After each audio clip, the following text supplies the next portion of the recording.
Good afternoon, class 4. This is chapter 4 in English reader, the maths duns.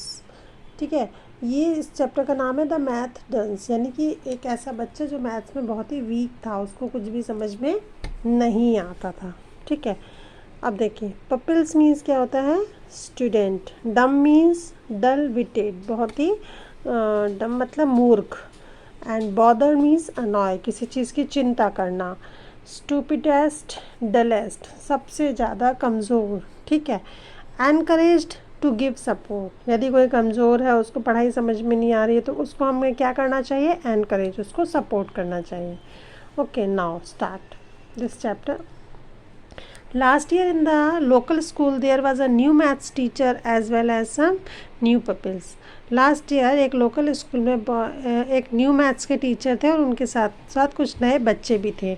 One of the new kids was stupidest child anyone had one ever seen. एक नए बच्चों में से एक बच्चा बहुत ही मूर्ख था. It made no difference how quickly और हाउ स्लोली, उसको इतना भी नहीं पता था कि जल्दी और धीरे क्या होता है. और how clearly they tried explaining numbers to him. कई बार वो लोग और बच्चे उसको क्लियर करते थे कि ये कौन सा नंबर है. He would always and up saying something डम. जो भी उससे बात करता था बाद में यही बोलता था, तुम बिल्कुल डम हो, तुम बिल्कुल मूर्ख हो. लाइक 2+2 was 5, वो ऐसे बोलता था. 2+2 मीन्स 5. 7 times 3 was 27, जबकि 7 times 3 was 21 होता है ना. 7 3 21 and he was saying 27.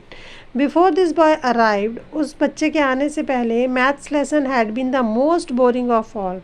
Maths का जो पीरियड होता था वो सभी बच्चों के लिए बहुत बोरिंग होता था. Now they were great fun, लेकिन अब उन्हें बहुत मज़ा आता है.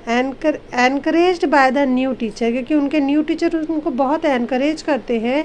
The children would listen to the nonsense by the new kid and they would have to correct his mistake. क्योंकि ये जो न्यू टीचर है ये डम बॉय को हमेशा क्वेश्चन पूछते रहते थे. वो रॉन्ग आंसर देता था तो सारे बच्चे जो थोड़े से इंटेलिजेंट थे उससे ज़्यादा ठीक थे, उनको बड़ा मज़ा आता था उसको करेक्ट करने में. They all wanted to be the first to find his mistake. वो सारे ये कोशिश करते थे कि उसकी गलतियाँ ढूंढें and then think up the most original way to explain them. और वो उसको बहुत अच्छे तरीके से उसको समझाएं कि ये कैसे होता है. To do this they used all kind of stuff. उसको ये सब समझाने के लिए टीचर भी बहुत सारी चीज़ों का यूज़ करते थे, जैसे स्वीट्स का मतलब टॉफ़ीज़ का, प्लेइंग कार्ड्स का, ऑरेंजेस, पेपर प्लेन्स, ऐसी बहुत सारी चीज़ों का उसको मैथ्स को समझाने के लिए यूज़ करते थे. If didn't seem like any of this bothered the new kid. लेकिन कभी भी ऐसा नहीं लगता था कि वो जो न्यू बॉय है वो बिल्कुल भी बॉदर्ड है या उसको चिंता है कि मुझे कुछ नहीं आता तो मैं सीखूं. वो कभी भी ऐसा बॉदर्ड दिखाई नहीं देता था. However little Lewis was sure that it made him feel sad inside. और एक छोटा लुइस था, वो उसको ऐसा लगता था कि ये सारी चीज़ें जो हम उसके साथ करते हैं वो उसको कहीं ना कहीं अंदर से फील होती हैं. So one day he decided to follow the new kid home after school. तो एक दिन उस स्कूल से घर जाने के बाद उसने उस बच्चे का पीछा किया. वो सोचा उसके घर जाऊंगा. Louis was sure that he would see him crying. Louis सोच रहा था कि वो ज़रूर रो रहा होगा.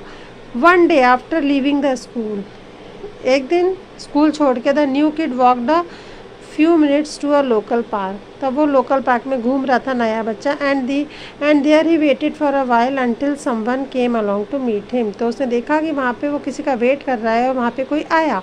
It was the new teacher. वहाँ पे कौन थे? वो new teacher. The teacher gave the new kid a hug end of they went. वो टीचर ने उसको हग किया, मतलब प्यार किया, एंड ऑफ दे वेंट. और उसके बाद वो चले गए हैंड इन हैंड, हाथों में हाथ डाल के चले गए. Following from a distance. तो ये जो लुइस था वो उनको फॉलो करता रहा, उनके पीछे चलता रहा. Louis could hear that they were talking about maths. तो ये लुइस सुन पा रहा था कि वो लोग मैथ्स के बारे में बात कर रहे हैं. And that stupid new kid new everything about it. और जो इसको सब लोग स्टूपिड समझते थे वो सब चीज़ों के बारे में जानता था और उनको उनको रिप्लाई भी करा था. It much more than any one in the class. वो मूर्ख जो बच्चा था वो और सारे बच्चों से बहुत ज़्यादा कुछ जानता था, लेकिन ये क्या थी, उनकी ट्रिक थी कि सब बच्चों का जो मैथ्स में बोरिंग लगता था सबको उसको इंटरेस्टिंग बनाने का, उसके टीचर का और उस न्यू बच्चे का। तो आप लोगों को ये स्टोरी समझ आई, वर्ड मीनिंग समझ आए।